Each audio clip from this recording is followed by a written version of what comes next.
সুপ্রিয় শ্রোতা, আশা করি আপনারা সবাই ভালো আছেন।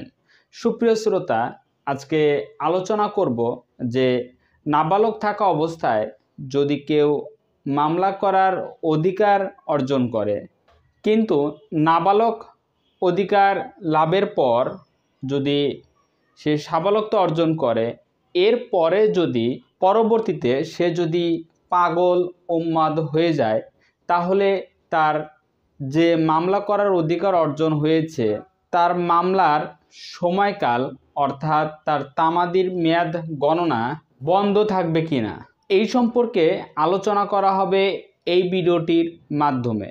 সুপ্রিয় শ্রোতা, আপনারা দেখছেন ল আইডিয়া স্কুল ইউটিউব চ্যানেল থেকে।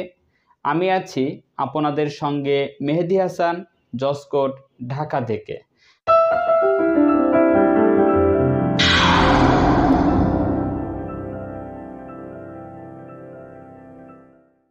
প্রিয় শ্রোতা, আপনাদের কাছে আমার অনুরোধ থাকবে, আমার এই চ্যানেলটি যদি ভালো লাগে তাহলে অবশ্যই সাবস্ক্রাইব করবেন এবং বেশি বেশি করে লাইক ও কমেন্ট করবেন। যদি কোনো প্রয়োজন হয় তাহলে পাশে থাকা মোবাইল নাম্বারে অবশ্যই যোগাযোগ করতে পারেন। সুপ্রিয় শ্রোতা, নাবালক থাকা অবস্থায় যদি কেউ মামলা করার অধিকার অর্জন করে, অর্থাৎ নাবালক অধিকার লাভের পর সাবালকতা অর্জন করার 2 দিন পর যদি কেউ উন্মাদ হয়ে যায় অথবা পাগল হয়ে যায়, এক্ষেত্রে আর মামলার তামাদির মেয়াদ গণনা বন্ধ হয়ে যাবে কিনা।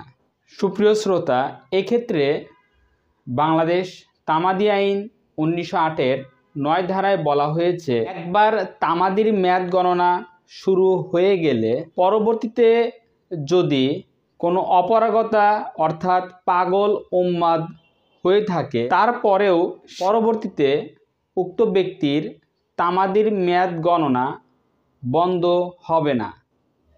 সুপ্রিয় শ্রোতা, আশা করি বিষয়টি বুঝতে পেরেছেন।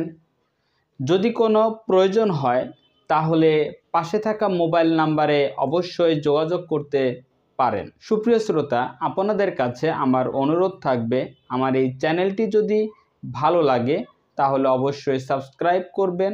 ইতিমধ্যে যারা সাবস্ক্রাইব করেছেন তাদের সকলকেই অসংখ্য ধন্যবাদ। সুপ্রিয় শ্রোতা, পরিশেষে বলতে চাই, আপনারা সবাই ভালো থাকবেন, সুস্থ থাকবেন। ধন্যবাদ।